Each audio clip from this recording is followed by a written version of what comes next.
La Product Review, cuando alguien nos pregunta ¿qué es la Product Review de Factorial? ¿Qué respondéis? Emma, ¿cuál es tu Good PM versus Bad PM? Tiene que crear una solución. ¿Tiene que crear una solución? ¿Cuál es el tamaño ideal de un equipo?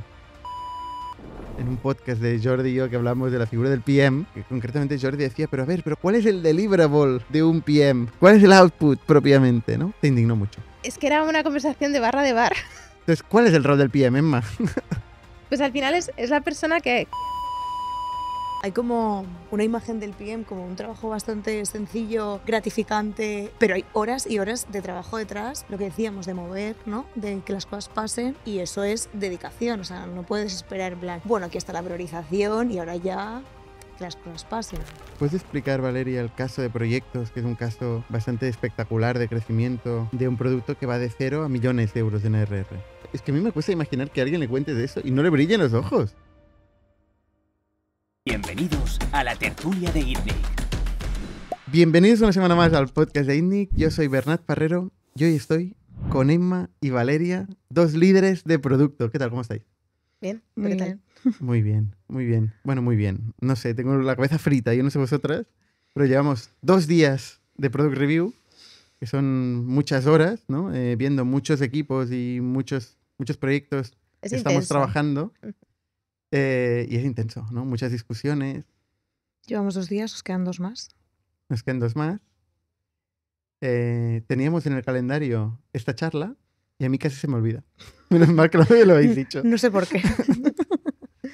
Pero oye, no, me apetece mucho. Entender, me interesa mucho entender cómo veis vosotras, desde vuestra posición. Vosotros lideráis tú el dominio de operaciones, que es un superdominio ya, está compuesto por 3 subdominios. Y tú, Valeria, que lideras finanzas, ¿no? ¿Cómo veis la organización de Factorial? Y además, ahora que lo tenéis fresco y veis a todos los equipos, de producto. ¿Cómo veis el equipo de producto después de ver los 2 días de Product Review de Factorial a día de hoy? ¿Y cómo lo comparáis con igual hace un par de años? A ver, venimos como con toda la información en la cabeza. Por favor, aquí sed transparentes, ¿eh? Sabéis que aquí siempre Súper. contamos todo. Todo, venga, transparentes. Vemos que hay muchas cosas, o sea, que tenemos que trabajar mucho. Tenemos que continuar trabajando en la comunicación entre dominios, en la comunicación con los equipos, en evitar, ¿no?, construir en silos ciertos productos, porque nos pueden ayudar como al conocimiento a transmitirlo. También hay cosas muy interesantes, hemos visto cosas que nos han gustado mucho. Y luego pues hay discusiones muy interesantes que son muy cansadas, ¿no? Que por eso igual venimos con el cerebro súper frito, pero que es todo como para, ¿no?, para tener conversaciones igual incómodas que nos ayuden a cómo pivotar y cómo seguir creciendo. Si comparamos la organización con hace 2 años a nivel de producto, pues creo que ahora tenemos otros tipos de challenges que tenemos que empezar a solucionar, pero creo que estamos muy ilusionadas, ¿no?, y con muchas ganas de llevarlos a cabo. Sí, a ver, yo creo que hace 2 años teníamos otros problemas, ¿no? Era una organización donde cada equipo estaba más focalizado en lo suyo. Ahora seguimos teniendo silos, siempre es difícil romperlos, pero creo que mucho menos que hace 2 años. Y luego tenemos un criterio muy claro de lo que es calidad y de cuándo no es suficiente. Uh-huh. Hace 2 años había muchos equipos trabajando de manera muy separada en sus pequeños silos, replicando muchas veces funcionalidades y patrones distintos y creando mucha inconsistencia dentro de la plataforma. Creo que eso ya no pasa, o al menos no pasa tanto. ¿Es perfecto? Pues no. Tenemos todavía mucho por hacer, pero creo que hemos mejorado mucho en esto, que los equipos son más maduros, y además, en este caso las Product Reviews, que ya llevamos unas cuantas iteraciones, nos ayudan mucho a entender todos los dominios, dónde están todas esas relaciones entre los distintos equipos, y asegurarnos de que esto se va mitigando. Y luego también veo que los equipos ya, hace 1 año la Product Review era un drama, Y ahora ya entienden que una vez al trimestre pues tienen que mostrar lo que han estado trabajando, lo que van a trabajar, y que nosotros vamos a darles feedback, y eso va a ayudarnos a todos a ser mejor organización. La Product Review, cuando alguien nos pregunta qué es la Product Review de Factorial, ¿qué respondéis? Pues depende de a quién me pregunte. Bueno, es el momento donde explicamos qué es lo que han entregado los equipos, el impacto que ha tenido, qué ha salido bien, qué ha salido mal, ¿no? Porque también hacemos un poco pensamos pues qué cosas no han salido, por qué no han salido, ¿no? Pues por problemas que nos encontramos por el camino en producto, y luego qué pensamos que va a ser lo siguiente, ¿no? Porque la Product Review tiene una parte de Product Review, pero también tiene la parte de Kickoff, ¿no? Es donde explicamos qué es lo que vamos a hacer en el siguiente quarter. Tiene una mirada atrás, ¿no? De cómo ha ido el quarter, y luego cuál es el plan para adelante, ¿no? Para el futuro. Y en impacto pues hablamos del impacto de métricas que para nosotros es la ARR, de cuánto estamos ayudando, cuánto estamos contribuyendo a la compañía, ¿no? en cada uno de los productos y en cada uno de las features o cada uno de los improvements que hemos lanzado durante el quarter, y en el kickoff igual, ¿no? Qué es lo que esperamos o qué métricas, que en este caso es ARR igual, cómo esperamos impactar esa métrica con las decisiones o con la priorización que hemos llevado a cabo los equipos durante el quarter anterior. Nosotros a nuestros equipos siempre les explicamos que es una especie de pitch to investors, ¿no? Cada equipo ha estado trabajando durante un quarter ciertas funcionalidades y decide explica qué impacto ha tenido y qué impacto espera con las siguientes funcionalidades. Nosotros en la Product Review al final vemos lo que todos los equipos están haciendo, y hay veces que las prioridades dentro de un equipo son muy importantes para ese equipo y el scope que tienen, pero dentro del contexto de Factorial completo pues dejan de serlo. Entonces, por eso damos ese mensaje de que hay algunas veces que ha habido ocasiones que después de una Product Review el scope entero de un equipo cambia o el roadmap cambia. Entonces es una manera de, oye, hemos invertido este tiempo, que al final es dinero, en unas funcionalidades, han tenido este impacto o no, y debemos seguir invirtiendo o no. Entonces es un poco el mensaje que intentamos dar. Hay gente que dice que, claro, en una hora, porque más o menos dura una hora una Product Review, debería durar una hora. Tú eres la moderadora, Manu. No se me da no muy es bien. fácil, ¿no? No es fácil. Que es difícil hacerte la imagen de toda la profundidad de un problema, ¿no? Pues yo qué sé, pues gestión del control horario, ¿no? O pues yo qué sé, pues compensaciones, ¿no? Modelos de compensaciones y tal, ¿no? O integraciones con software de payroll del mundo, ¿no? O sea, es difícil hacerte en una hora una visión de cómo va o no va, ¿no? Hay gente que dice esto. Yo no estoy de acuerdo. Yo creo que se nos da muy mal ser concisos cuando explicamos cosas. Porque tú puedes explicar algo en 2 minutos o en 2 horas, y es lo mismo. Pero la gente tiende a dar muchas vueltas sobre el mismo tema en lugar de realmente contestar. ¿Hasta qué punto es más importante en una Product Review o en un pitch, porque al final es muy parecido, el storytelling, la capacidad comunicativa, versus la realidad subyacente? Claro. Bueno, eso es realmente el storytelling al final lo es todo, porque no es solo lo que haces, sino cómo lo vendes. Entonces nos ha pasado en el pasado de tener equipos que han presentado mejor de lo que lo han hecho, y equipos que han hecho cosas bien pero no lo han sabido presentar. Y también esto, cuando en las Product Reviews normalmente primero presentan los equipos y tenemos una conversación y damos feedback, luego se va el equipo y tenemos una discusión de directores.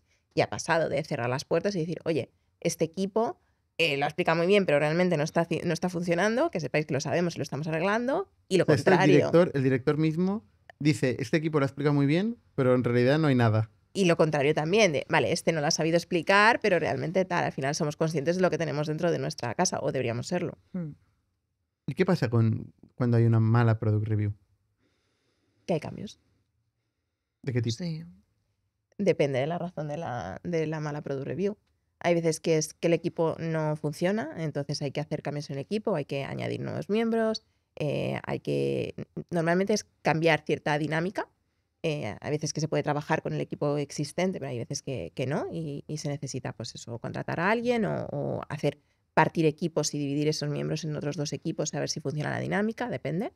Hay veces que hay que cambiar scope. Si el problema no es el equipo en sí, sino las funcionalidades en las que están trabajando, pues hay que cambiar el roadmap.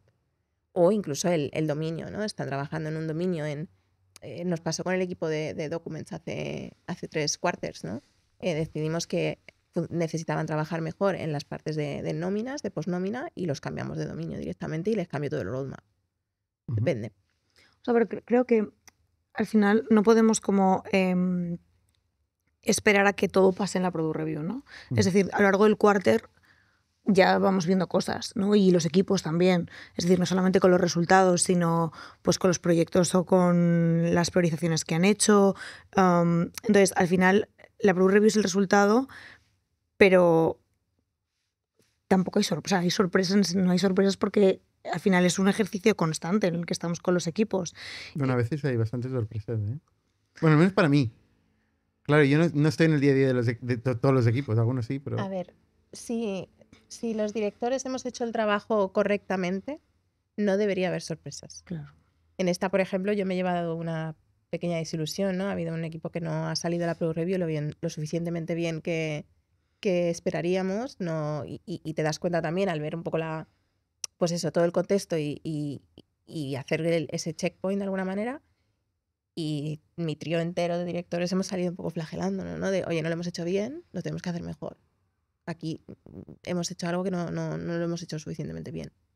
¿Desde Sí, qué hay veces- punto, dónde acaba y dónde empieza la responsabilidad del equipo y del director? Este es otro gran tema, ¿eh? Os estoy preguntando todos los grandes temas que siempre son motivo de discusión. A ver, yo creo que la responsabilidad es nuestra. O sea, nosotros estamos... O sea, ¿Quién es nuestra? ¿Quién es nuestra? Los directores. O sea, creo que llegar a una Product Review donde no se haya priorizado bien, donde no haya habido un impacto, donde no haya un plan para cambiar eso, es porque falta algo durante el proceso. Puede haber muchas razones, es decir, puede haber momentos en los que los equipos sean nuevos, ¿no? Y entonces pues esté costando que haya cohesión entre los miembros y todavía no esté fluyendo, entonces todavía no estén teniendo el impacto esperado. Lo mismo nos puede pasar con los directores, ¿no? Que ha habido cambios, entonces también hay un tiempo, ¿no? Pero creo que no podemos, o sea, que nosotros tenemos que ser conscientes de lo que está pasando en los equipos y saber levantar la mano durante el proceso. Y con respecto a ti, por ejemplo, esperar a que te encuentres una sorpresa es como, tampoco nos beneficia a los directores, ¿no? Es como, o sea, porque además nosotros nos llevamos un disgusto, o sea, al final como, no, lo que dice Emma, no sé, para También mí hay es... sorpresas positivas. Sí, también eso. Claro. Yo creo que aquí siempre es ese balance que buscamos entre autonomía, ¿no? Cuánta autonomía tienes que darle al equipo y cuánta dirección le tienes que dar. Y al final el objetivo es que sean lo más autónomos posible, que sean súper autónomos, que lo hagan todo correctamente, que entiendan dónde hay negocio, que tienen que priorizar y a por ello. La realidad es que algunos equipos no son tan autónomos y luego hay veces que son autónomos pero ven su árbol y no ven el bosque y entonces los directores son los que nos tenemos que encargar de eso. Entonces, si un equipo no está haciendo las cosas mal, es responsabilidad del equipo y responsabilidad del director. Y yo lo considero principalmente mi responsabilidad. Yo no he hecho las cosas bien, no he metido la mano a tiempo. Porque si un equipo no está haciendo las cosas correctamente, tengo que intervenir esa autonomía que tienen. ¿Y dónde queda el famoso Martin Kagan y The Empower Teams? Pues siempre decía que si sale bien, si algo sale bien es que todo el equipo lo ha hecho bien y si lo ha hecho mal, algo sale mal es culpa del PM. Sí. Pues con los directores es lo mismo. Es el siguiente nivel. Si algo sale bien es del equipo. Es el equipo entero, todo el mundo, el equipo y ventas y humildes. todos. No, pero... No, pero porque es hay verdad. muchas cosas que tienen que pasar dentro de una organización para que algo salga bien. Y vosotros ambas habéis sido individual contributors PM y en un momento dado habéis sido directoras de un área de varios PMs, ¿no? Con cada uno de los PMs llevando un producto. ¿Cómo cambia el rol de... Tú, Valeria, hace poco tiempo, en Sí. particular, que has pasado de ser individual contributor, PM individual contributor, a directora. ¿Qué has notado O sea, para mí... diferente? Bueno, muchas cosas. Pero principalmente el rodearte de un equipo. O sea, hablábamos antes, ¿no? Cuando veníamos para acá, de la confianza, ¿no? Del saber delegar, del confiar en que si tú no estás empujando, las cosas se van a mover, ¿no? Porque tenemos como un poco esa sensación de porque venimos al venir de individual contributor es como la responsabilidad era nuestra. Si el PM no estaba empujando, pues tenías que empujar. O sea, no había otra opción. Y además es un poco... Aunque tampoco picas código, ni No. tampoco diseñas. No, Empujas. empujas. Porque Mueves pero fichas, empujas siempre, mueves empujas como fichas, directora y como hablas, PM. persigues, sí. Pero de hecho es también unas cualidades, ¿no?, que buscamos en los PMs de Factorial, que es que hacer que las cosas pasen. No puedes esperar que la vida pase mirando, ¿no? Es como, si algo nos está moviendo, tienes que estar ahí y apretar para que las cosas pasen, ¿no? Entonces, una de las cosas que yo he aprendido durante este tiempo es en que tienes que, o por lo menos yo me quiero rodear, y lo he conseguido, o sea, ahora mismo estoy feliz con el equipo que he construido, PMs en los que confíes plenamente y que sepas que aunque tú no estés mirando, las cosas están pasando. Y que si no pasan, te lo van a decir. Y que le van a levantar la mano. Eso es.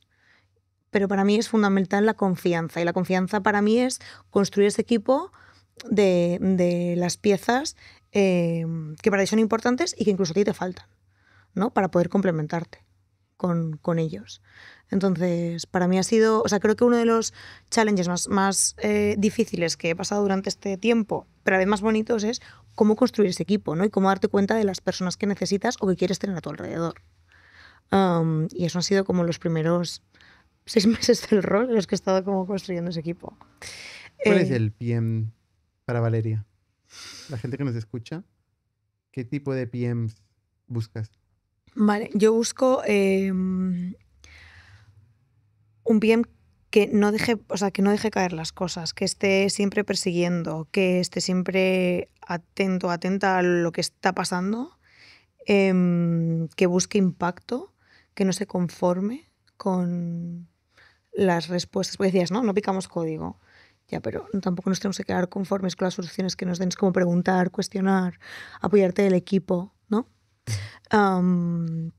Pero sobre todo quiero gente que sepa cuantificar el impacto que tiene. Para mí es muy importante los datos. A veces es como que le doy mucha importancia, pero es como cuánto vamos a mover la aguja, ¿no? ¿Qué impacto vas a tener? Si fuera tu dinero, estarías invirtiendo ahí. Yo a los equipos les digo el poder que tienen con el dinero que tienen. O sea, ¿cuánto cuesta un equipo de desarrollo en Factorial? ¿Son conscientes de eso? Tienen ese poder, ¿no? Lo que decía Emma de la autonomía, tienen ese poder. Ostras, hay que saber cómo utilizar ese equipo para tener impacto. Y cuando hablas con PMs, por ejemplo, y llegan a ese momento en el que son conscientes del dinero que están invirtiendo y lo que está trayendo la compañía, es como, ostras, lo estoy haciendo muy bien, ¿no? Y eso creo que es algo que para mí es súper importante, que sean conscientes, porque cuando es al contrario, cuando saben el dinero que están quemando y no están trayendo ese impacto, ahí es donde dicen, ostras, igual no estoy haciendo mi trabajo como debería, no estoy priorizando correctamente, no estoy sabiendo qué tengo que desarrollar para llegar a ese impacto. Entonces, para mí esas cuestiones, que se pregunten esto y que estén todo el rato con eso en la mente para saber priorizar, es muy importante. Y yo intento que eso lo tengan súper claro en el equipo. También gente que se busque mucho la vida en el go-to-market, ¿no? Porque tú eres muy de calle, o sea, de salir a la calle, buscar clientes, Sí, de vender. No de estar ahí en la cueva. De vender, sí. Y hablar directamente, o sea, que no te conformas con que te cuenten cómo son las cosas, vas a buscarlas. Claro, porque, o sea, al final yo necesito entender, ¿no? Es como eso de cuestionarte, yo necesito entender. Entonces necesito ir a hablar con las personas que tienen esa información. Y yo me meto en las reuniones, ¿no? O sea, yo me meto con los clientes y les pregunto, y si no entiendo, sigo, disculpa, no te entiendo, como insisto, ¿no? Hasta que tenemos como toda la información. Y luego, no con uno, sino con muchos, ¿no? Para saber qué problemas tienen. Y luego, cómo hacer, ¿no? Para monetizar eso, ¿no? Porque al final tenemos que monetizar las cosas, estamos solucionando problemas, estamos aportando valor. ¿Cómo vamos a monetizarlo? Y cómo vamos, lo que decía Emma, comunicarlo antes, ¿no? O sea, no solamente, también esto lo hemos hablado en la Product Review, de estamos haciendo un buen delivery, tenemos que comunicar a los clientes que estamos haciendo ese delivery, a los clientes y a los futuros clientes que igual tienen estas necesidades y que no saben que estamos cubriendo ya esas necesidades y que pueden venir a Factorial a buscarlas, ¿no? Y a cubrirlas. Luego te preguntaré, tú tienes un caso de éxito en Factorial de un producto que va de 0 a millones de euros de NRR, ¿no? Sí. Ahora luego lo haremos. Pero Bueno. antes, Emma, tú hace un año o 2 años, no sé cuánto tiempo ya, un día en un podcast de Jordi y yo que hablamos de la figura del PM, Casi 2 ya. casi 2, ¿no? Que concretamente Jordi decía, pero a ver, ¿pero cuál es el deliverable de un PM? ¿Cuál es el output propiamente, no? Te indignó mucho. O te indignó un poco. Es que era una conversación de barra de bar en la que 4 personas que no habían trabajado directamente con un PM o habían sido PMs trabajaban Bueno, no sé. hablaban del rol del PM, sí. O sea, no, bueno, nosotros hemos hecho mucho producto, ¿eh? Tanto Sí. Jordi como yo, ¿eh? Sí, sí. Pero es verdad que igual no hemos trabajado no habíamos trabajado tanto con PMs Ujú. en el pasado. O no habíamos sido PMs. Habíamos sido programadores. Sí. Claro. Entonces, ¿cuál es el rol del PM, Emma? Pues al final Explícanos. es la persona que hace que las cosas pasen, un poco como comentaba Valeria. Es decir, al final es esta persona que tiene que asegurarse de entender cuáles son los problemas de los clientes, dónde hay mercado, cuál es el problema lo suficientemente grande para ponerse a resolverlo y asegurarse de que se ejecuta una solución que realmente vaya a resolverlo. Y esto balanceando el corto y el largo plazo.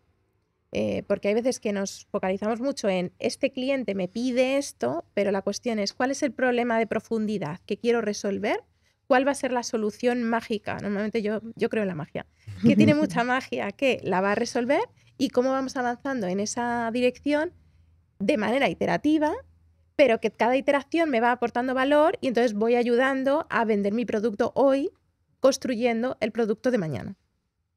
Para mí esa es la persona del PM. ¿Cómo hace eso? ¿Cuál es el entregable? ¿Cuál es el entregable? Un roadmap. No, el entregable al final son euros. Sí, si ha funcionado bien son euros. Sí. Hombre, es un buen entregable. Es un buen entregable. Y si ha Pero todo el funcionado mundo se mal, apunta a los euros, ¿eh? O sea, también te Claro, digo, el sí. programador es el que programa y dice los euros, esto lo he hecho yo. Claro. ¿No? El diseñador dice, esto lo he diseñado yo. ¿No? El vendedor dice, esto lo he vendido yo. Yo te puedo vender cualquier cosa. pues es lo que te decía al principio, si sale bien es gracias a todos. Pero Claro. si Pero sale en mal, realidad es el PM. pero si sale mal es el PM que no ha, Sí. que o no ha priorizado el problema adecuado o no se ha asegurado de que la solución pixel perfect haya salido a producción. Mm. Entonces, Sí, muchas pero veces tal y como lo pintas, no lo pintas como una gran... ¿no? Si solo te llevas lo malo y lo bueno... es un rol duro, Es un rol duro. Sí, yo creo pero es divertido. esto yo lo hemos hablado muchas veces porque hay como no sé, como una imagen del PM como un trabajo bastante sencillo, gratificante y tal. Es gratificante porque a nosotros nos gusta, pero hay horas y horas de trabajo detrás, de tener que pelearte con muchas cosas, con mucha gente en el sentido de lo que decíamos, de mover, ¿no? De que las cosas pasen, y eso es dedicación. O sea, no puedes esperar en plan, bueno, aquí está la priorización y ahora ya que las cosas pasen. Que hágase, ¿no? Hágase. Claro. No, eso no Hágase. pasa. Eso Y no se pasa. necesita además, hablamos en Factorial mucho de la energía, se necesita mucha energía para convencer, para influenciar, para entender, para hablar con mucha gente y luego mucha resiliencia, porque al final todo el mundo te va a decir que lo que estás haciendo no es lo correcto, porque va a venir una persona de ventas y va a decir que es que este prospect tiene esta funcionalidad, es muy, muy, muy grande y necesita esto, que por qué no lo metes en el roadmap. Y va a venir esta otra persona de account manager que es un reason, que esto también es muy importante. Entonces, al final, siempre vas a tener mucho input de todo lo que no estás haciendo. Y hay que tener mucha resiliencia para aguantarlo y para explicar, bueno, resiliencia y datos y entendimiento y hablar Sí. con clientes para tener muy claro por qué estás priorizando lo que estás priorizando y tirar con ello, ¿no? Entonces, Y explicarlo un y millón de explicarlo un veces. millón de Sí, veces. man. A todo el mundo, porque esto muchas veces yo creo que es uno de los principales errores de un PM, el que voy a decir mi opinión, ¿eh? Sí. Es el que dice, no lo hemos priorizado. Ya. Y ya, Adiós, claro. ¿sabes? No, lo siento, no lo hemos priorizado. Entonces yo la próxima vez no te voy a decir ni feedback ni nada, ¿no? Y si No. soy un cliente es, oye, a mí no me escuchan. Pero, Pero además, no, sí, dale. que además es muy importante, aunque no lo hayas priorizado, entender, rascar ahí, cuando recibes feedback, sea el que sea, rascar, porque también te tienes que dejar sorprender y tienes que aprender y te puedes equivocar y se reprioriza constantemente. Entonces, si bloqueas todo lo que no es la prioridad, no es la prioridad, no vas a entender lo que hay detrás para poder tomar las decisiones correctas. Con lo cual tienes que tener mucho acceso a input. O sea, tienes que estar muy abierto como PM a input. Y Si accesible. la gente piensa que no puede venirte a ver, estás perdido. Claro, tienes Claro. que ser muy accesible todo el rato. a que, bueno, no sé, o sea, una de las cosas con las que tenemos que lidiar es Slack, ¿no? O sea, es como, al final, accounts managers, account executives, gente de partners, están constantemente pidiendo explicaciones, ¿no? Que Preguntando. además siempre son las mismas, ¿puede ser? Depende, ¿eh? Es que... Hay un 80% sí. de repetición en algunos casos. Sí, Y porque hay que es lo tener la hablamos. paciencia a veces para responder. ¿Pero te refieres a las preguntas o a las personas que preguntan? No, Ambas. no, bueno, Claro. De hecho, ambas. probablemente ambas, pero las preguntas. En este momento me refería a las preguntas. preguntas. Pensaba que las personas. No, digo las No, las preguntas. personas no, porque luego yo me he dado cuenta que es como cuando dicen, no, habla con Valeria, no, habla con Emma. Y al final es como, me han dicho que... Y tú, otra persona más. Bueno, yo siempre digo habla con Valeria y con Emma, ¿eh?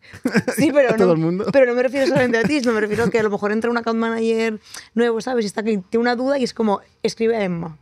Y ya es como, hola, soy account manager de no sé qué, acabo de entrar y es como, ya me han vuelto a pillar. ¿Sabes? En plan, ya estoy otra vez accesible. En cuanto a las preguntas, fíjate que esto es una de las cosas que, por ejemplo, yo he hablado bastante con Xavi. Y es... ¿Quién es Xavi? Explica a la audiencia. Xavi es el VP de Customer Support en Factorial.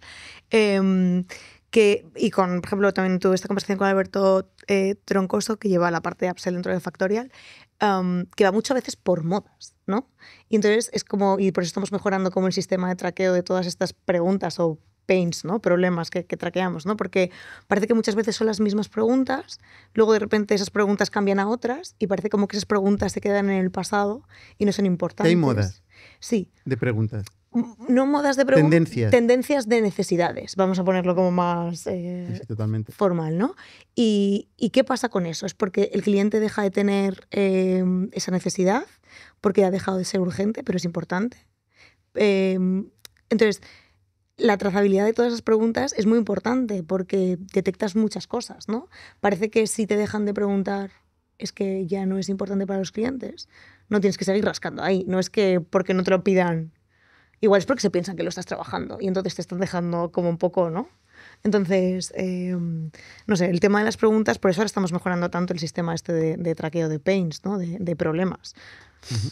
También no solo por las modas, sino porque hay veces que hablas con 3 clientes, te piden algo y dices, esto es lo más importante. Claro. Bueno, pero es que hay otros 13.000 clientes que a lo mejor no es eso lo importante y necesitamos un poco balancear. O otros mercados, ¿no? Lo que hablábamos esta mañana también en la Product Review, ¿no? ¿Con qué mercados has hablado? España. Y ahí, ¿qué está pasando con el resto, no? O esta industria. ¿Qué está pasando con el resto de industrias? O tamaños de las compañías. O todo esto. Entonces, coger como un buen... Que siempre decimos que hay que hablar con clientes, y es cierto, pero hay que hablar también con suficientes clientes y suficientemente variados para formarse una opinión. Y dentro de los clientes con los stakeholders adecuados, ¿no? Y hay que tener las conversaciones adecuadas. O sea, que hablar con clientes en sí no es una medalla. O sea, es necesario, pero no es suficiente, ¿no? Sí, de hecho... Hay gente que dice, no, he hablado con clientes. Sí. Con lo cual, todo lo que diga a continuación es verdad indiscutible. No, pero una de las cosas como bastante... cuando hago entrevistas a PMs, una de las preguntas que me hacen siempre es me hacen mucho esta pregunta, ¿qué es lo mejor y peor de trabajar en Factorial, ¿no? Y yo una de las respuestas que siempre doy es, para mí una de las cosas mejores de trabajar en Factorial es el acceso a poder hablar con clientes. O sea, tenemos muchísimo acceso a poder hablar con ellos, pero tenemos que elegir con cuáles, ¿no? Y ahí es donde detectas cuando un buen PM hace su trabajo, o sea, cuando un PM está haciendo bien su trabajo, ¿no? No he hablado con 3 ya, pero ¿qué 3? ¿No? Todos tenemos como el ejemplo que pasa en Finance, ¿no? Que hay un cliente que está siempre dispuesto a hablar con nosotros y hemos decidido que este cliente por ahora lo vamos a dejar, le vamos a hacer mucho caso porque nos encanta, pero necesitamos hablar con más, ¿no? Entonces es un poco así, ¿no? Es bueno porque tenemos mucho acceso a clientes, pero tienes que saber qué cliente te tiene que dar o qué cliente tienes que ir a buscar para validar lo que necesitas o para encoger ese feedback. Porque Valeria, ¿cómo accedes a un cliente? O dices, hay mucho acceso a clientes. ¿Qué haces para conseguir un cliente? Pues yo lo que hago básicamente es, bueno, yo tengo algunos champions account managers con los que ya después de muchos años hemos tenido como una relación y les pregunto a ellos directamente. O sea, les pides al account manager directamente, oye, mira, necesito un cliente de este tamaño, de esta industria, de este país, tal, ¿qué me puedes conseguir? Sí, en plan, quiero validar esto o... Y te lo consiguen. Pues directamente les mandan, pues Valeria quiere hablar. Bueno, es que sí, Valeria. O sea, es que hablan con el cliente y le dicen, oye, esta chica quiere hablar contigo. Bueno, el cliente no tiene nada más que hacer que que ponerse a hablar contigo. No, pero no es porque quiera hablar con esta chica del mar y de los peces, ¿no? Pero es como, quiero ver que están trabajando en este problema, que sé que te preocupa, quieren saber más Vale. y accedemos a ellos. Hay muchos clientes que están muy dispuestos a, Muy dispuestos. a ayudarnos, porque al final, si ellos nos ayudan dándonos su input sobre el producto, se aseguran de que lo tenemos en cuenta para resolver su problema. Entonces, sí que hay algunos que saltan directamente a una llamada. ¿Y si luego no se resuelve? O sea, si se han dedicado una hora a explicarte en detalle y profundidad cómo hacer su sistema de centros de coste, por decir algo, y luego al cabo de una semana, que seguramente su expectativa de que cambie todo no ha cambiado, Bueno, es que o a les cabo damos- de 6 meses... No, porque nosotros intentamos darles como un seguimiento, no es en plan, hola, ¿qué tal? Me veo contigo, Vale. si te he visto no me acuerdo, ¿no? Sino les decimos, vale, pues con toda esta información, yo siempre digo una frase que es, con esta información ahora nos vamos a hacer nuestros deberes, ¿no? Que es que ahora nos tenemos que poner a trabajar. Es como nos tenemos que encerrar en nuestra cueva, todo el equipo, y tenemos que, con el feedback de este cliente, más todos los temas que estamos recogiendo, empezamos a buscar patrones y vemos cómo funciona este problema y cómo vamos a darle solución. Y lo que yo siempre les pregunto es, ¿os puedo volver a llamar para cuando tengamos una primera solución validarla con vosotros? Y entonces es como, sí, por favor. Y luego siempre la pregunta es, ¿y cuándo lo vais a lanzar? Es como, bueno, ahora va un tiempo, ¿no? Y les explicamos, muchas veces cuando les das visibilidad de cómo es el proceso, de estamos entendiendo el problema, vamos a buscar la solución, pero la solución no va a venir mañana. Y les vas dando esa visibilidad, vas teniendo llamadas con ellos y vas construyendo el producto con ellos y lo van viendo, lo van testeando. No son tan demanding como parecería, ¿eh? Depende.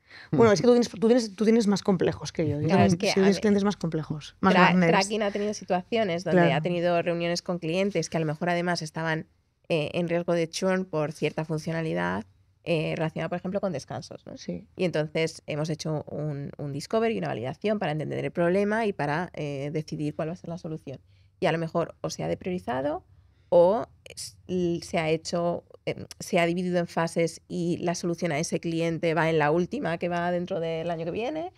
Y entonces no siempre se ha gestionado de la manera correcta Ya. y hay algún churn que dice, oye, pues no, pues esta funcionalidad yo la quería y no ha llegado en el time frame que yo esperaba. ¿Y pasará que hay algún cliente que os dice, no quiero hablar con vosotros, Sí. tengo trabajo? Claro. Probablemente. O sea, yo, por ejemplo, a ver, yo desde el lado de proveedor, me encanta hablar con clientes. Siempre que puedo estoy hablando con clientes. A la mínima que alguien me dice que es cliente Factorial, le empiezo a hacer millones de preguntas. Sí. Pero tengo que reconocer que cuando me escriben de proveedores, o sea, de proveedores míos, Sí. que estamos utilizando a alguien en Factorial, no sé qué, y me dicen, oye, ¿te puedo hacer una encuesta? ¿Una entrevista? De no sé qué.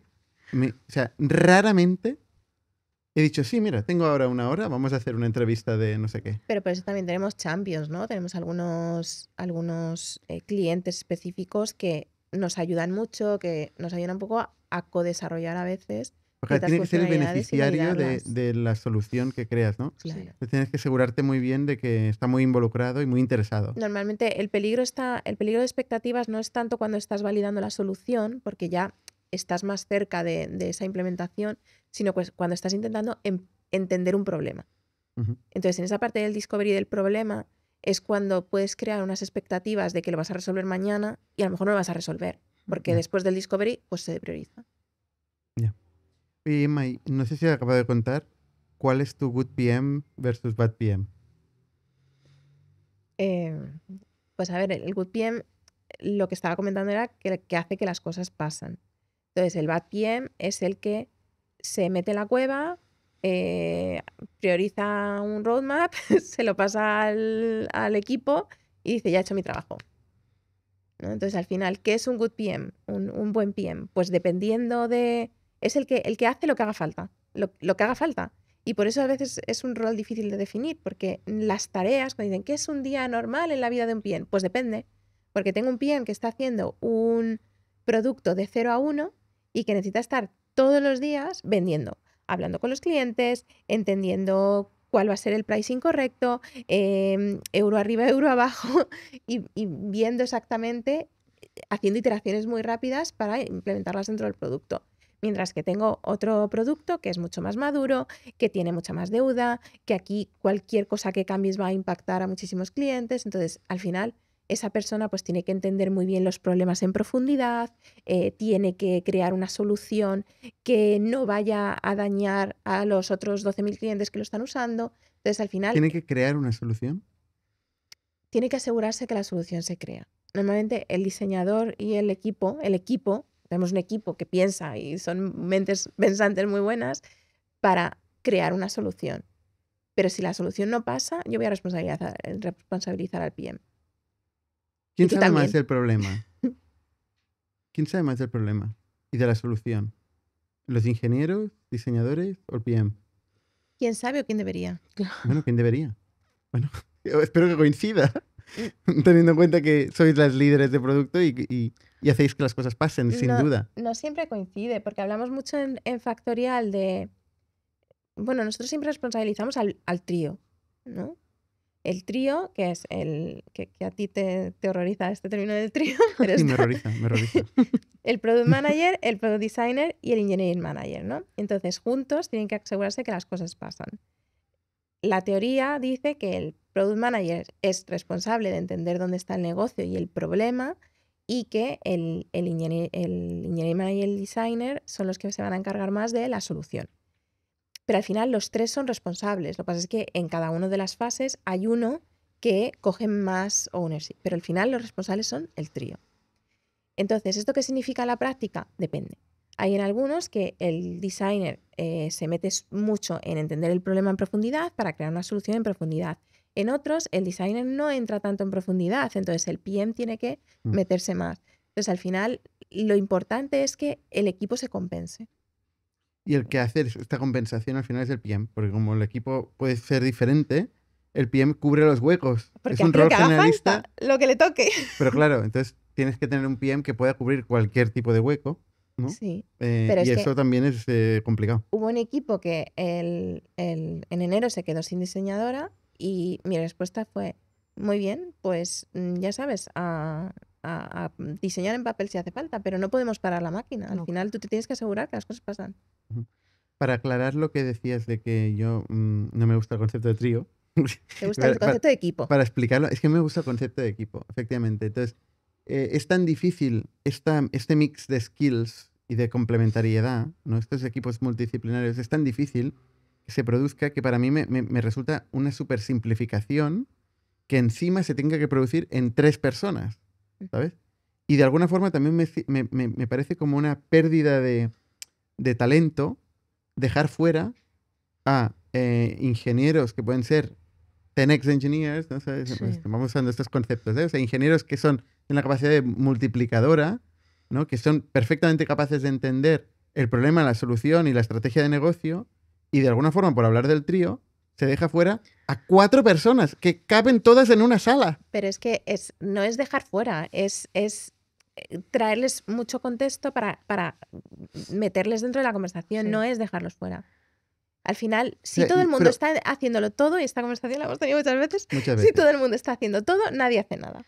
Pero yo estoy de acuerdo, pero creo que es muy importante compartir y comunicar al resto de desarrolladores los porqués de las cosas. Claro. O sea, por ejemplo, a mí una cosa que me pasó con el equipo de Projects es que los desarrolladores acabaron queriendo ir a las reuniones de clientes porque es que empezaban a entender Claro. todo mucho más. Entonces les dabas un contexto inicial de este es el problema y es que al final lo que hacen es, al entender mejor las cosas, son mucho más valiosas sus ideas, sus inputs, porque están metidos dentro del círculo. O sea, al final es como un poco, yo lo veía así, es como, yo iba a las reuniones y cuando detectaba que algo era súper interesante, es cuando los llevaba para que ellos no descentrarlos al final, porque tienen que estar en el foco en el desarrollo, pero conseguí que el equipo entendiera todos los problemas en los que estábamos focalizados, el porqué y el impacto, y eso es como... O sea, pero Sí. o sea, ¿creéis que en la época de Cursor, ¿no? Donde se programa casi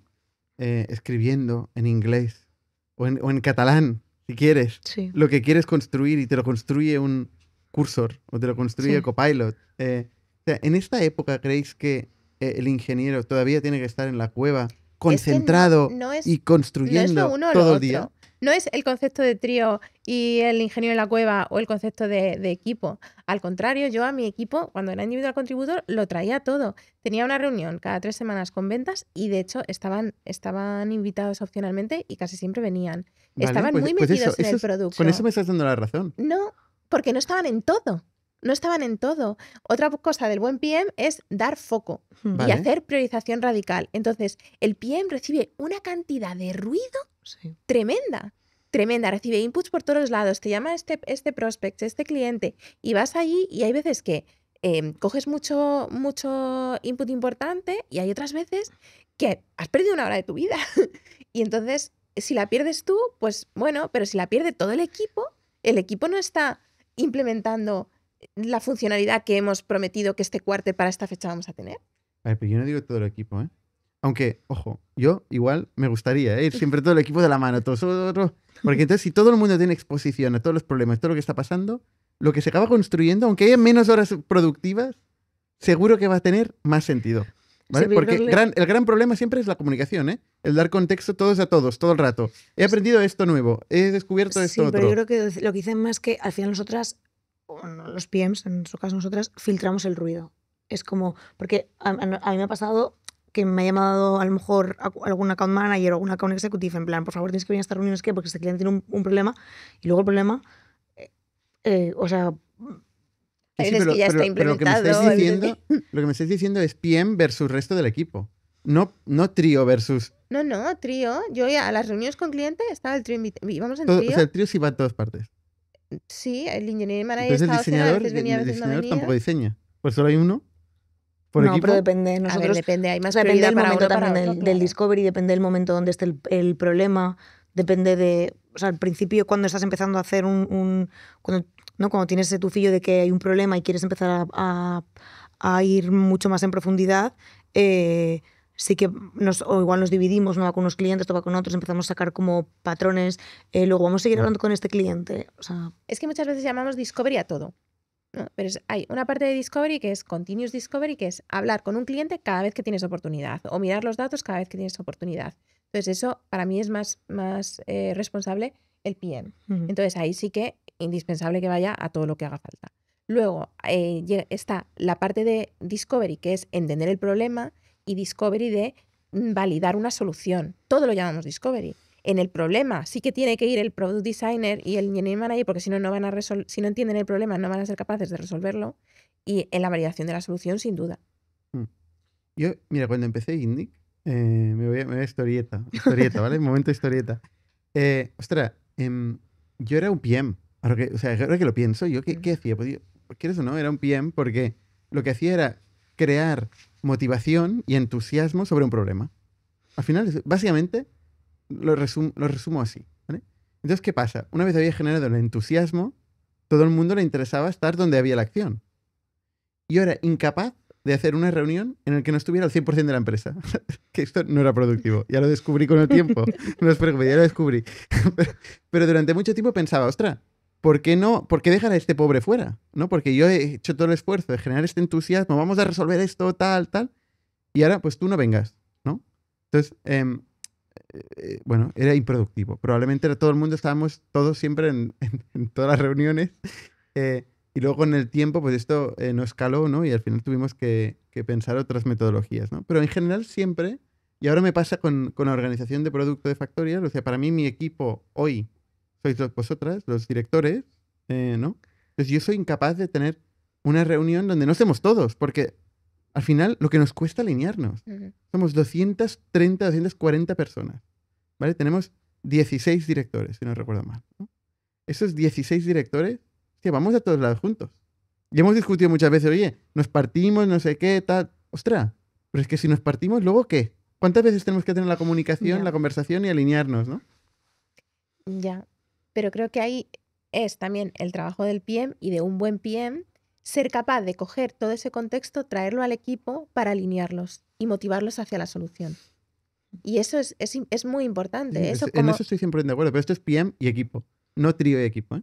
Sí, pero por ejemplo el producto, o sea, hay momentos en los que los problemas a lo mejor son más técnicos, ¿no?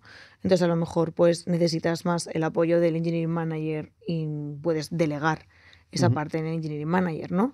O cuando a lo mejor estamos buscando, pues por ejemplo, ¿no? Nos ha pasado a nosotros ahora con proyectos o soluciones más transversales, pues a lo mejor tiene que ser más el director de diseño que esté ahí porque tiene que tener esa comunicación con el resto de directores de diseño y nosotros al final es como hablamos con nuestro peer, vemos que las cosas van funcionando y ya está. O sea, al final también depende mucho del producto, depende del momento del producto, depende del momento del problema. O sea, a mí me encanta ir con todo mi equipo. Además, a mí me gusta trabajar en equipo. Yo no sirvo sola. Pero es que tenemos 8 horas al día, 12, pero Para no mí la podemos. diferencia entre equipo versus trío es que, por ejemplo, el engineering manager que muchas veces actúa de equipo, ¿no? Cuando pides, pues yo qué sé, viene un cliente y le dices, oye, ¿esto es grande o pequeño? Al final todo el ruido se lo come el engineering manager. Entonces el equipo se come menos ruido. Al final es darle más foco al equipo y traerles el contexto en los momentos adecuados para que nos aseguremos de que somos capaces de desarrollar cosas cada cuarto y sacarlas y lanzarlas. Para dar contexto un poco tarde, porque llevamos media hora hablando de esto, un equipo de Factorial está compuesto por un PM, un Engineering Manager, un Product Designer y un equipo de ingenieros o Product Engineers. Nos gusta decir Product Es Engineers, importante. dejar constancia de que son Product Engineers, es decir, gente que busca soluciones a problemas, no que pica código, Ujú. o que hace tecnología en el vacío, que normalmente está formado entre 3, 4 y 6 personas. Alguno más grande, sí. Algunos más grandes, que ya empiezan a tambalearse, ¿eh? Entonces ya sí que es difícil que haya este alineamiento, esta comunicación fluida, ¿no? Mm. ¿Cuál es el tamaño ideal de un equipo? El que funcione. Sí. Yo creo que no hay un tamaño ideal. Siempre se dice lo de 5 más menos 2 o 7 más menos 2, siempre dudo con los impares. Pero al final hay equipos que tenemos que son más grandes, que son con el PM y el PD, a lo mejor son incluso 11, 12 personas, que funcionan bien. Y hay equipos que tenemos que son pequeños y no funcionan bien. Entonces, cuanto más pequeño, es cierto que hay menos problemas de alineamiento, porque todo el mundo está más alineado y tiene el contexto completo. Pero yo no soy muy radical con respecto al tamaño de un equipo. Es que luego también pasa mucho la seniority del equipo, ¿no? El qué piezas te faltan dentro del equipo, ¿no? O sea, por ejemplo, es muy importante que haya como personas nuevas, juniors, que vayan entrando en los equipos, que vayan aprendiendo de los seniors, que vayan cogiendo ese contexto, que luego para poder también, que luego esos seniors, ¿no? Pues como nos ha pasado, por ejemplo, con Ruche Campos, que está ahora desarrollando un producto desde cero nuevo, ¿no? Estás nombrando gente como si la gente los conociera, ¿eh? Bueno, Pero pues un engineering Roger Campos manager es un histórico de Indie, que es mi cofundador de Indie, casualmente. Sí. Para que él pueda, ¿no? Como desacoplarse de ese producto e irse a ser como la semilla del nuevo, ¿no? Entonces, al final hay momentos en los equipos en los que necesitamos irlos ampliando para que ese equipo igual se vaya separando y vaya cogiendo nuevos scopes. También depende mucho de cómo funciona el equipo, porque hay equipos, yo que sé, 5 personas que funcionan súper bien, metes una persona y se tambalea todo. Entonces, es al final encontrar el equilibrio entre el momento del producto, el tipo de perfiles.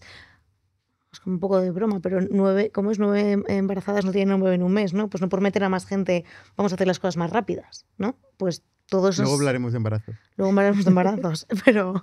pero es verdad, no puedes, o sea, no por meter a más gente puedes desarrollar más rápido. Entonces, todas esas cosas hay que tenerlas en cuenta para cómo balancear el número de las personas. Antes preguntaba sobre el Good PM y Bad PM, y lo decía en inglés, no para ser chupi guay, que igual también, pero es más por referirme al artículo del año 1999 de Ben Horowitz, donde hablaba Good PM, Bad PM, ¿no? Y explicaba un poco cuál era el rol del PM para él. Yo creo que de las primeras veces que se hablaba de este rol, aplicado a tecnología, porque aplicado pues, a marketing, por ejemplo, pues lleva mucho tiempo. Y una de las cosas que decía Ben Horowitz es que el PM es el CEO, el CEO del producto. ¿Esto lo compráis o no? Es también un tema controvertido. Sí, es controvertido y siempre, yo sí lo compro, pero siempre con una muletilla, ¿no? Al final el PM no es el manager de nadie, es este individual contributor que tiene que convencer a todo el mundo. Entonces no gestiona por línea de reporte, sino gestiona con mucha influencia y mucho liderazgo. Entonces, un CEO puede echar a quien le reporte, ¿no? Pero sí que hay PM no puede echar a nadie. Pues Directamente Por no, influencia. puede influenciar. Todo por influencia. Al final es eso, hace que las cosas pasen y va empujando, pero realmente no. Todo por influencia. ¿Vosotras qué background tenéis? Antes de ser PM, Yo ¿qué, tengo qué estudiasteis para ser PM?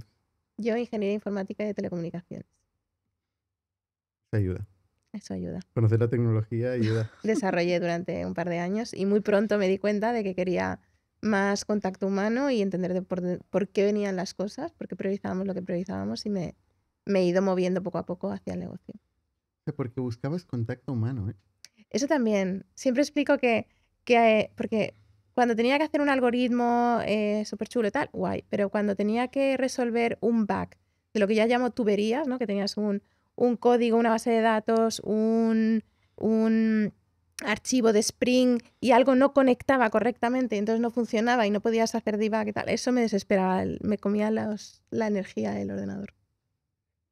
Y con los humanos no pasa. No se te bloquean los humanos. No te consumen energía. Me consumen, sí, pero es de otra manera, ¿no? Al final yo noté eso que necesitaba. A mí me gusta mucho hablar con gente. A mí también. Consume ¿Y tú, energía, Valeria? pero. Yo estudié económicas. ¿Vale? Sí, O sea, tú vienes del negocio. yo vengo de negocio. Por eso buscas el Yo eso- ARR sí, siempre estoy bien. siempre con los datos. Estoy como loca con los números. Sí, yo estudié económicas y la verdad es que mi trayectoria fue como bastante casual, ¿no? Porque entré de becaria en un pequeño banco y llevaba las campañas de marketing. Pero claro, las campañas de marketing es como tú puedes quemar pasta, pero si eso luego entra en un funnel que no funciona, ¿no? De producto es como quemas el dinero y ya está, ¿no? Es como...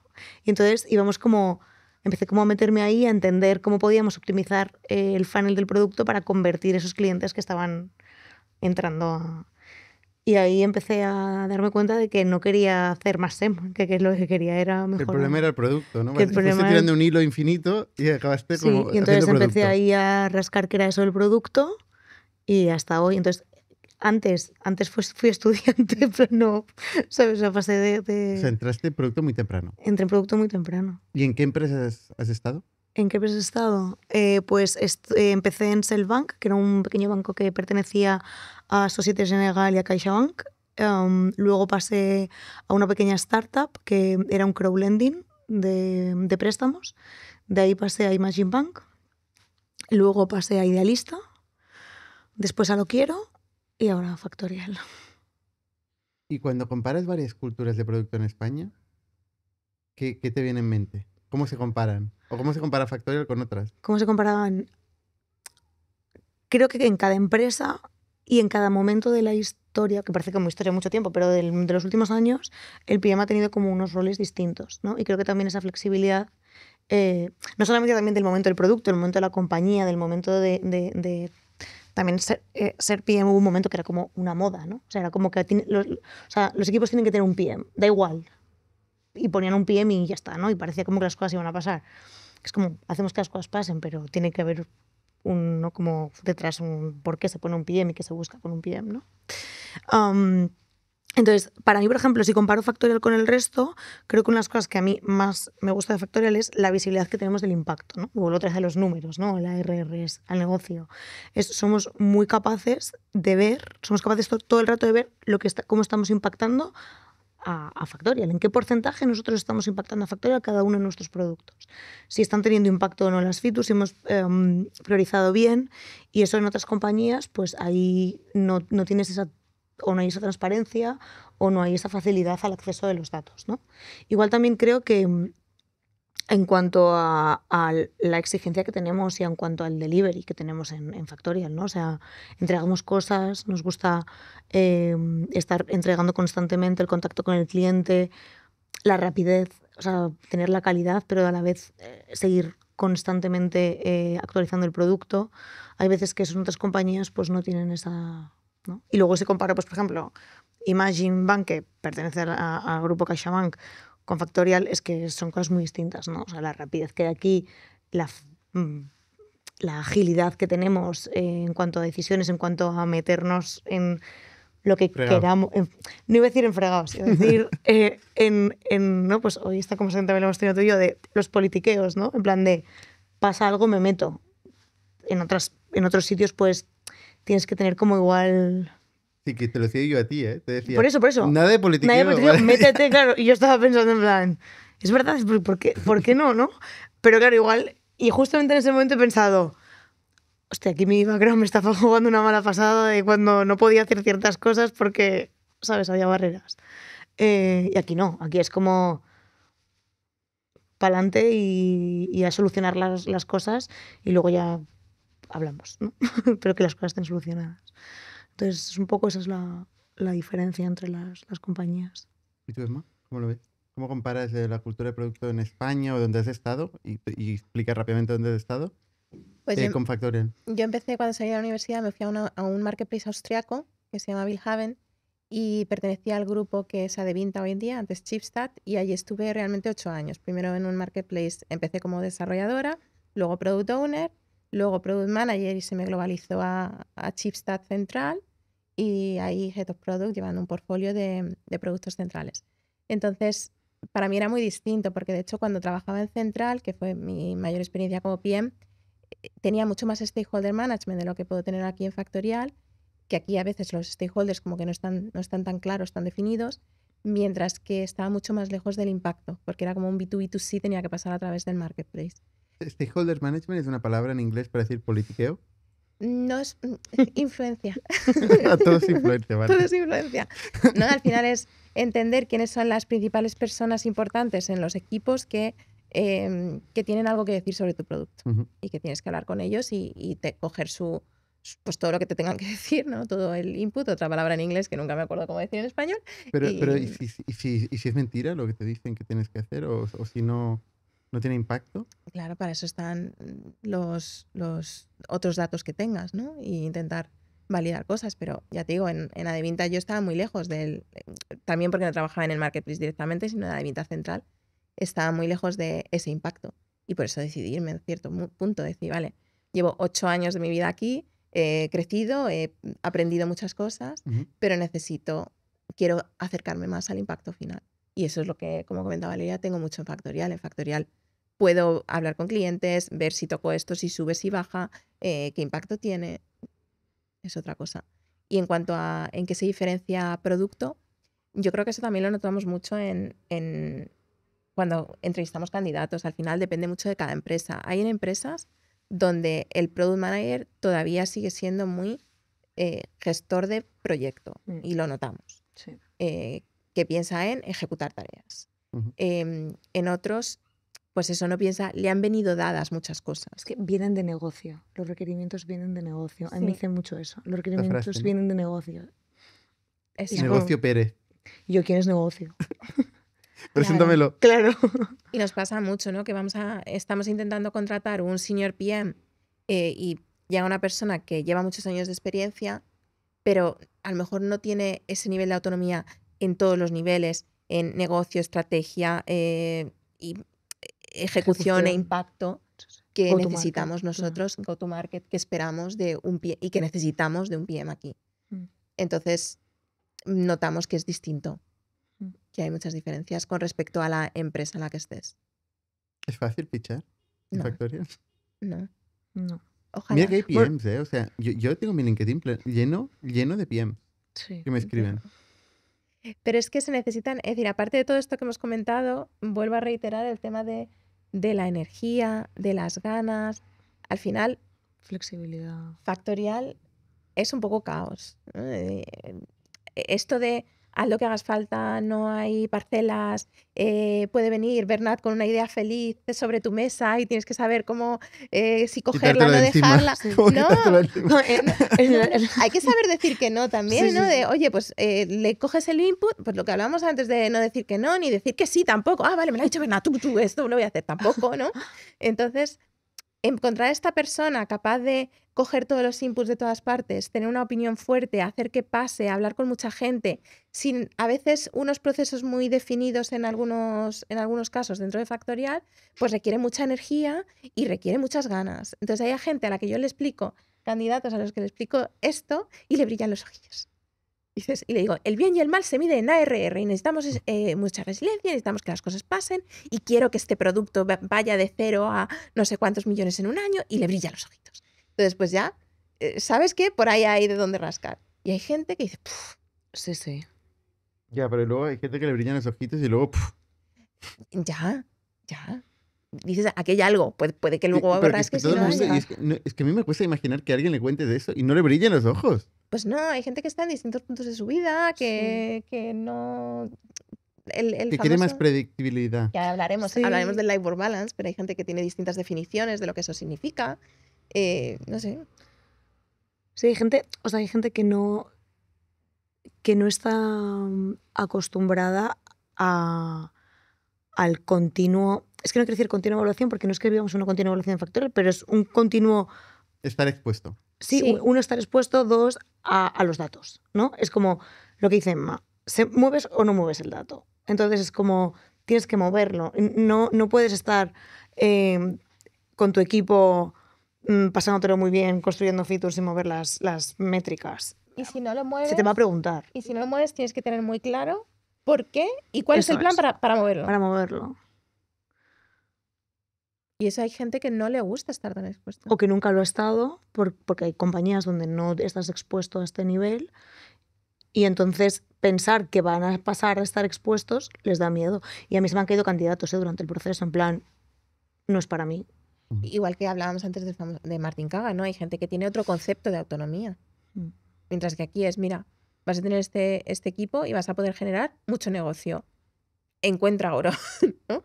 Encuentra dónde es el problema correcto para resolver. Y hay gente que no tiene la misma definición. A mí me exactamente. desespera esto de la autonomía, tengo que decir. O sea, esta idea que Que hago lo que quiero. pseudodogmática que dice, no, el equipo es empowered, tenemos que hacer lo que nos dé la gana. Y digo, pero un momento. O sea, monta tu empresa si quieres hacer lo que te dé la Claro, gana. ¿Sabes coge lo que tu quiero? dinero. O sea, no sé. Sí. O sea, es importante tener autonomía porque es una forma de escalar, evidentemente. O sea, yo desde luego... Ojalá. O sea, vosotros no podéis hacer todo lo que tenéis ahora mismo en vuestro scope, ¿no? Entonces necesitáis equipos, necesitáis crear estructura y evidentemente queréis gente buena que se haga una opinión del bien y del mal y que actúe con decisión, ¿no? Pero que esté expuesta también a cambios, a nuevas externalidades, a cosas que afectan a toda la compañía. Que a veces hace falta esta generosidad Mm. para decir, oye, ojo que si todos estos equipos tienen una necesidad y lo que estoy haciendo es una abstracción que tenga que ayudar a estos equipos, pues esto me puede hacer cambiar el roadmap. Ese es otro punto importante. Has mencionado el tema del cambio. En Factorial cambian muchas cosas y lo tenemos como base, ¿no? Como dogma. La única constante es el cambio. Hay gente que tampoco gestiona bien el cambio. Entonces tampoco, igual buscamos a gente que pueda gestionar bien el cambio y que se pueda adaptar. Y para esto hay que darles contexto, hay que explicarles el por qué se cambia, pero hay gente que no le gusta. Y lo que hablabas de esa generosidad hacia otro equipo, de hecho nosotros en Operations hemos estado trabajando mucho en el concepto de dominio como equipo. Ujú, total. Precisamente por esto, porque en el pasado la gente estaba... al final todo el mundo necesita un sentimiento de pertenencia. Cuando tú tienes un sentimiento de pertenencia a un equipo concreto, con un scope cerrado, y te cambian o el scope, o la gente, o el equipo, te desestabiliza. Sí. En cambio, si tu sentimiento de pertenencia no es solo necesariamente a ese equipo burbuja, sino al dominio o a Factorial, entonces si tú tienes Factorial o el dominio tiene otra prioridad mayor, es más fácil hacer esos cambios. Me encanta que me estés dando la razón a lo que decía al principio yo, que es incluir a más equipo. O sea, hacer menos divisiones, no más, o sea, no el trío, Es que ni el equipo, sino el dominio. Siempre te estoy explicando que una cosa no quita la otra. Cada vez que tenemos un assembly traemos muchísimo contexto a Claro. todo el mundo. Claro. El trío tiene que dar mucho contexto a su equipo. Tienen que tener mucha información para alinearnos Ujú. y para entender el porqué de las cosas. Pero no pueden estar en todas las entrevistas con los clientes, en todo el ruido que viene de Slack. Ojalá tuvieran. Por cierto, dominio en Factorial es una área, ¿no? de negocio, de un espacio de problemas. En nuestro caso tenemos finanzas, tenemos payroll, bueno, tenemos operaciones que está formada por payroll, plataforma y gestión del tiempo, ¿no? Y luego tenemos gestión del talento, ¿no? Estos son como dominios de espacios de problemas que actúan casi como una empresa autónoma que vamos creando y moviendo equipos, ¿no? Como estabas contando, ¿no? Pero al final todo es Factorial. Claro. Somos el equipo de Factorial. Y a veces los dominios también tienen que tener generosidad con otros dominios. A veces, todo el rato. Bueno, pero también hay muchas discusiones de, por ejemplo, ¿por qué Payroll ha puesto un incentivo a Sí, esa soy yo. a los account managers y no nos ha llamado finanzas para que nosotros también tengamos la opción de poner un incentivo? No, mi conversación no iba tanto por ahí, sino en cómo podemos tener todos nuestra parte. Porque todos tenemos que vender. O sea, por ejemplo, para mí, o sea, al final es... Un ejemplo aleatorio, Aleatorio que no ha pasado. y que nunca ha Y pasado. que nunca ha pasado. Que le ha pasado a una amiga, de hecho, ¿no? Antes he dicho, esa soy yo. No, o sea, porque creo que, o sea, para una cosa que tenemos súper claro en Factorial es Factorial. O sea, tenemos que conseguir los objetivos como Factorial, ¿no? Pero sí que es verdad que lo que pasó ahí en ese momento es que hay dos productos nuevos que necesitan como mucho ese apoyo, ¿no? Entonces, si balanceamos por un lado, el otro producto puede caer. Y yo no lo hago para llevármelo todo a finance, sino es más, ¿cómo podemos trabajarlo de manera que ninguno se haga perjudicado? Porque Puede ambos caer tienen que aunque no cae. ¿No? Pero bueno, sería entrar en... Otra conversación. No sé, no tengo más datos, no puedo hablar, es vuestra persona que le pasa eso. Muy bien. Vale, pues hemos hablado de procesos. No hemos hablado de procesos. No. ¿Cuáles son los procesos de Factorial? Por eso no hemos hablado de procesos. Hombre, yo creo que hay unos cuantos ya. Sí, Gracias a vosotras. A ver, los procesos que están claros son los rituales. Hay ciertos rituales que están claros, ¿no? Tenemos la Product Review, como ya hemos comentado, y el Alignment. Esos son los que no pueden... ¿Qué son? ¿Qué el alignment y Explicar. la product review? Bueno, la ¿Cómo se Product Review, diferencian? como hemos estado hablando, es esta reunión que tenemos a principio de cada quarter, donde hacemos una review, una revisión de lo que cada equipo ha lanzado y el impacto que ha tenido en el quarter anterior y sus planes para este quarter, para el quarter siguiente. Entonces, dura 3 días y medio, 4 días, todos los equipos presentan, dura tanto porque somos muchos equipos. Cuando dices días, son días. Días. 24 horas. De 9 a del 9. día. Y entonces,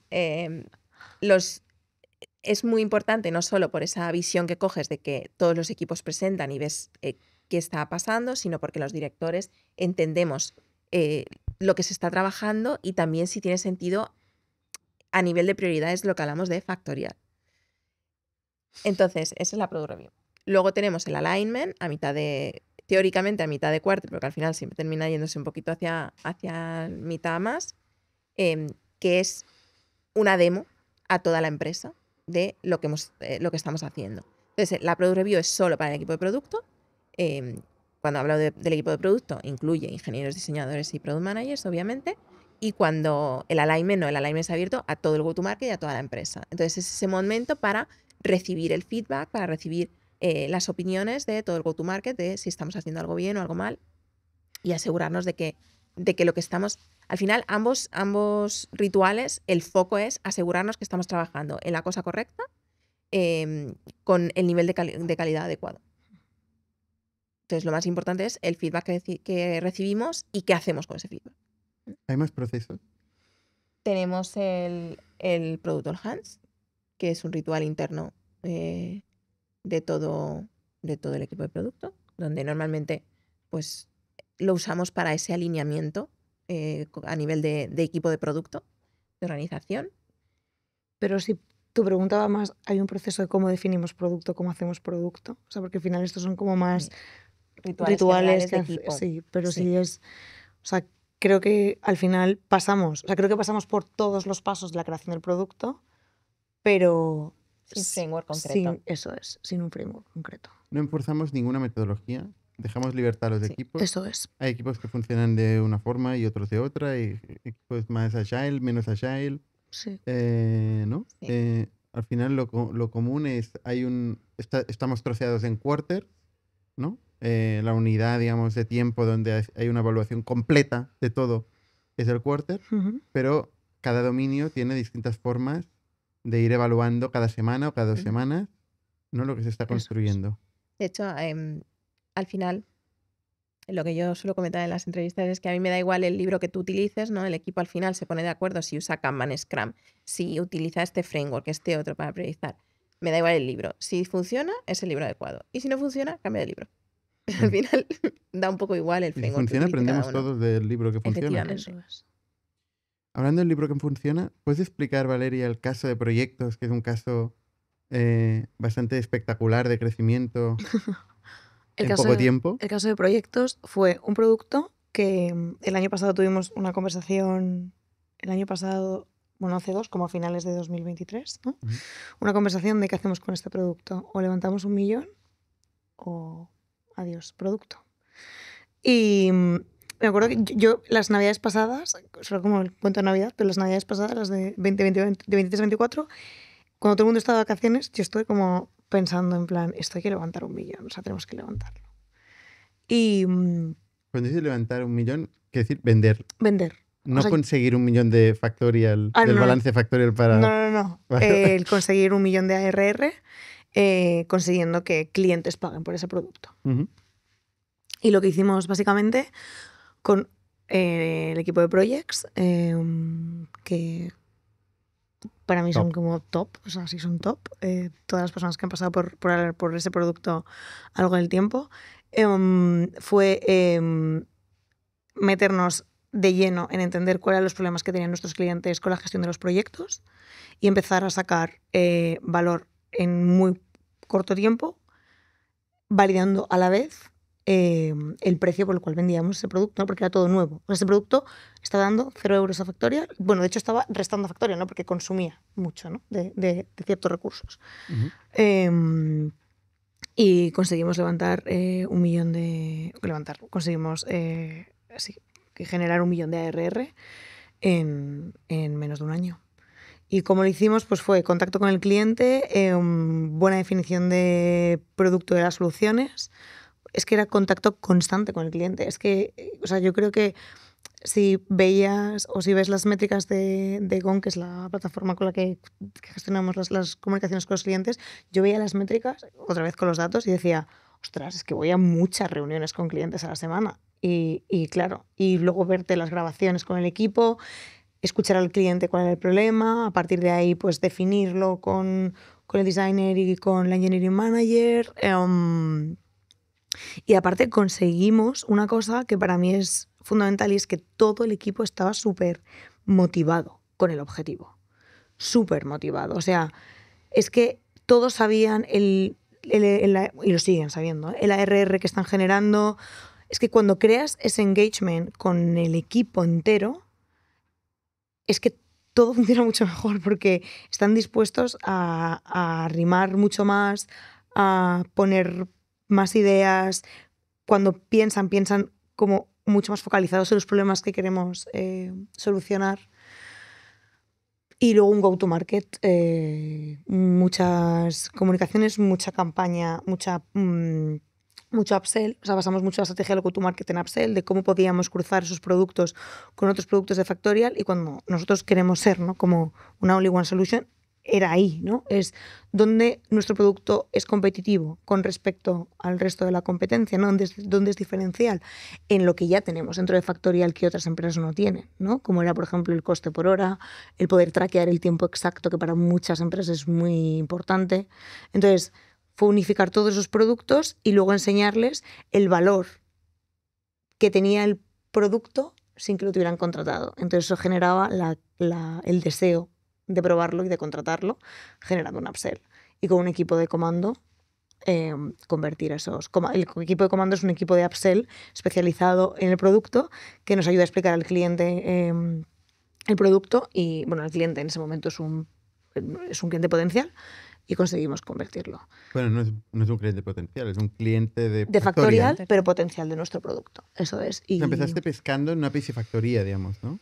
Porque eran clientes de Factorial ya. Sí, pero fue bastante curioso porque la hipótesis que yo puse al principio es que conseguiría el 70% de los clientes de upsell y se dio la vuelta a las tornas. Y luego acabó siendo nuevos clientes. Nuevos clientes, tenemos al revés. Tenemos sí, más, ahora sí. Sí, tenemos el 70% de nuevos clientes y el 30% de upsell. Sí. Pero empezaste hablando con clientes existentes. Empecé hablando con clientes existentes. Que tenían un problema de gestión de proyectos. Sí. Uh-huh. Sí. Y que las herramientas que hay en el mercado son demasiado complejas para ellos. O sea, como por ejemplo un Jira o un Monday. Y le dan poca visibilidad de costes reales porque no tienen la información del coste del empleado Eso y lo es. pueden imputar a la hora. Tampoco Eso tienen un es. sistema de clocking, De clock out clocking, y de clock out, traqueo de horas en del base a traqueo de la proyectos, ¿no? gestión del tiempo es eso. Bueno, ni de las vacaciones, ¿no? Es como, al final, Y la gestión de las vacaciones eso y es, la al capacidad final, de claro, lo que fuimos un haciendo es equipo. linkar todos los productos que teníamos en Factorial para dar visibilidad y poner en valor mucho más la gestión del proyecto. Porque tú ahora cuando gestionas un proyecto sabes si a la persona que estás introduciendo en ese proyecto tiene vacaciones o no tiene vacaciones, si cuántas horas trabaja al día, qué disponibilidad tiene, bueno, y el coste por hora de esa persona porque tenemos el salario. Y a partir de ahí muchísimas más cosas hacia donde queremos ir, que es como buscar la productividad de esa persona, ¿no? También pues podemos linkarlo, queremos trabajar en el futuro en cómo linkarlo, pues por ejemplo, con trainings, ¿no? O sea, qué skills tiene esa persona, cómo performa esa persona.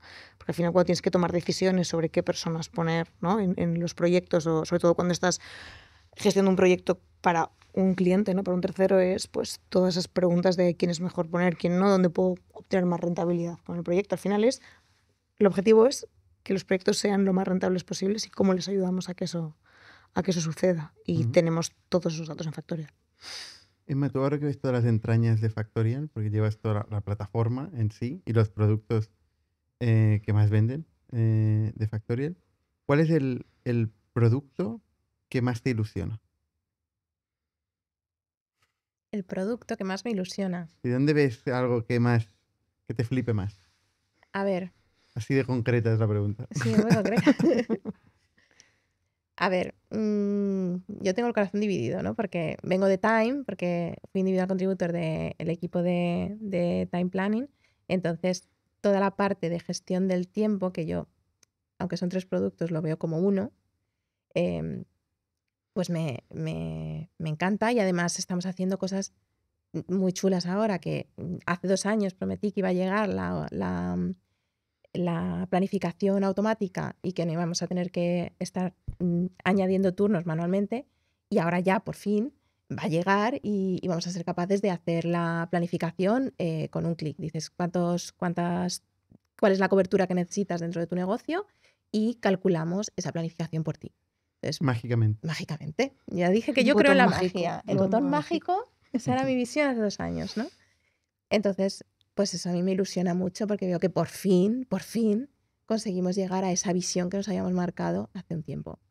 Por otro lado, a ver, tenemos un nuevo producto que es el nuevo bebé, ¿no? Que es Benefits, y que al final estamos intentando, lo estamos llevando al go-to-market, estamos viéndolo crecer, estamos ahora en esa aventura que estuvo llevando Valeria en su momento con Projects y siguiendo una estrategia parecida, ¿no? Empezando con unas iteraciones muy rápidas, de 0 a 1, que al final siempre ilusiona porque ves cómo haciendo pocas cosas vas iterando y vas creciendo y vas recibiendo esa iteración rápida gracias a las conversaciones con los clientes y yendo primero a los clientes actuales que los tenemos más cerquita para luego sacarlo abiertamente al mercado. Entonces, bueno, esos dos al final son... Fíjate que pensaba que me hablarías de Factorial AI, ¿eh? Es que para mí eso no es un producto. Claro, tú me has preguntado producto. Ah, vale, Te vale. contesto la pregunta. Esos son todos. Claro, Factorial AI es la nueva manera que tenemos de ver Factorial, de hacia dónde vamos. Entonces, vamos a meter unas funcionalidades muy chulas que tienen que ver con meterle un buen empuje de AI y que va a cambiar cómo pensamos Factorial y que además nos permite pensar de una manera más estratégica, no tanto este convenio me pide que apruebe estas vacaciones, que estos son... No, sino, oye, ¿por qué necesitamos aprobar vacaciones? ¿Cuál es toda la información que necesitamos? ¿Cómo nos aseguramos que tenemos la cobertura del negocio y el negocio tira? Y esto llevado a todas las partes del producto, ¿no? ¿Por qué necesitamos compensar de esta manera y de otra? ¿Cuál es el objetivo de esto? Entonces, para mí Factorial AI no es un producto, es una nueva manera de hacer pensar. todo el all-in-one. Todos los guay. productos. Qué interesante. Oye, pues para acabar, hablemos de embarazos. Hablemos de embarazos. Tú, Valeria, eres directora de finanzas, ¿no? Sí, de producto de finanzas. Del producto de finanzas, que siempre nuestro CFO cada vez se levanta de la silla. Moran. ¿No? Y bueno, te queda poco para desaparecer. Me queda poco para hacer el gran delivery. Exacto, Sí, eso es el gran delivery. el gran delivery. Esto pasa en el equipo de producto. Tenemos un equipo de una media de edad de unos 30 y pico años, ¿no? Sí. Entonces, que constantemente la gente desaparece, ¿no? Hay La gente muchas tiene paternidades, hijos, sí. maternidades, ¿no? Sí. La ¿Cómo? gente tiene hijos. ¿Cómo ya, por interés, ya, por Sí. curiosidad, ¿eh? ¿Cómo gestionamos eso, no? ¿Cómo gestionamos esto? ¿Desde qué perspectiva? Desde la perspectiva de Factorial, desde PM. Factorial. Vamos a ir a ¿Cómo? Factorial. Bueno, a ver, sí, porque desde la otra perspectiva no quiero pensarlo todavía. ¿Cómo gestionamos esto? Pues... Y luego preguntaremos a Emma cómo es la conciliación, porque tú tienes 3 hijos, ¿no? Ujú. Y cómo lo hacen los equipos de producto, ¿no? Que en un entorno tan demanding, ¿no? ¿Cómo se gestiona? Sí. Bueno, básicamente rodeándote de un equipo, lo que decía antes, de mucha confianza. O sea, estoy muy tranquila en el sentido de que estos meses he construido un equipo súper sólido en el que las cosas van a seguir pasando, aunque yo esté focalizada en otra cosa. Y al final, o sea, yo estoy con un poco el corazón dividido, ¿no? Porque estoy viendo un momento en Factorial súper emocionante, pero a la vez también tengo como un proyecto personal súper emocionante, ¿no? Entonces es como hay ese, no sé, ese balance de cosas bonitas que están pasando a la vez, porque las cosas te pasan a la vez. Es como de repente pasan, ¿no? Suceden. Entonces, bueno, rodearte de un equipo de mucha confianza, intentar preparar las cosas dejando responsables que no dejen caer las cosas más importantes, confiando en el equipo. Es que no puedes... Y aquí es donde el trío de directores también ayuda, ¿no? Porque Sí. el hecho de tener un engineering director y un design... Ellos me han dicho que cuidan a la niña. Que la tenga y que la cuidamos entre los 3, pero que no me vaya. Sí, absolutamente. O sea, al final tienen que cubrir, ¿no? Que es lo que... O sea, antes hablaba Emma de... Creo que ha sido que faltaba un designer, ¿no? Pues es lo mismo. En plan, yo voy a faltar unos meses y ese espacio se va a tener que cubrir. Va a haber PMs que tienen más seniority, que van a subir y van a coger más responsabilidad, que van a cubrir espacios de producto, sobre todo con el resto de PMs que me reportan a mí, y luego Jesús y Will, que son los 2 directores, van a cubrir ese espacio durante los meses en los que yo esté fuera, y las cosas van a seguir pasando porque el equipo, o sea, al final todo... Tocamos madera. Sí, bueno, porque al final todo, o sea, es nuestra forma de trabajar, ¿no? Que las cosas pasen, entonces, aunque no esté yo, las cosas seguirán pasando y toquemos madera y yo creo que va a pasar. O sea, Siempre claro sí. que va a pasar. O sea, yo quiero volver y que hayan pasado muchas cosas. Muchas. Buenas. Buenas. Sí. Importante. Importante, que hayan pasado muchas cosas buenas. Sí. ¿Tú, Emma, cómo lo vive? ¿El tener 3 hijos? Y ser directora de producto. Y ser directora de producto. Pues en una constante... estoy constantemente haciendo malabares. ¿No? Al final... la respuesta real es que siempre siento que no hago ninguna de las 2 cosas suficientemente bien. Pero bueno, al final vas Yo creo haciendo... que la que tengo visibilidad, yo creo que bastante bien la haces. Sí. Entonces, creo que el equipo es importante, tanto en el trabajo como en casa. ¿no? Ujú. Entonces, en mi caso, pues tengo un marido que me apoya en lo que haga falta y cuando no estoy, porque yo viajo a menudo, pues se encarga de los 3 y sobrevive mucho mejor que yo. Y cuando estoy en el trabajo, pues me lo estoy pasando muy bien y tengo un equipazo, tanto de PMs que me reportan a mí o directores de producto que me reportan a mí, como mis directores, ¿no? Mi VP de ingeniería y mi director de diseño, que son un equipazo. Entonces, al final vas distribuyendo tanto, más que el tiempo, es la energía. ¿no? Al final, cuando estoy en el trabajo, intento estar muy presente y asegurarme que las cosas pasan. Cuando estoy en mi casa, pues intento estar mucho más presente para mis hijos. Y luego, cuando se habla del life work balance, muchas veces hablamos como que parece que tienes que trabajar de 9 a 5 y luego salir y estar con tus hijos. Yo no lo veo así. Para mí es, a lo mejor cojo y a las 4:30 salgo del trabajo porque me voy a recoger a mi hijo, o a las 9 de la mañana o a las 10 tengo una tutoría y voy al colegio, pero luego por la noche limpio el Slack, no, al final me balanceo en los ratos que yo tengo para asegurarme de que intento hacer las 2 cosas lo mejor posible.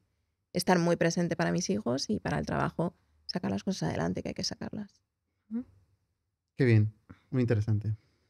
Oye, pues nos hemos dejado algo de contar, o yo creo que hemos hablado de bastantes cosas. Pues muchísimas gracias por Gracias a ti. contarnos A ti. vuestra experiencia y bueno, seguiremos contando como siempre transparentemente todo lo que pasa en Factorial. Hasta la Gracias. semana que viene.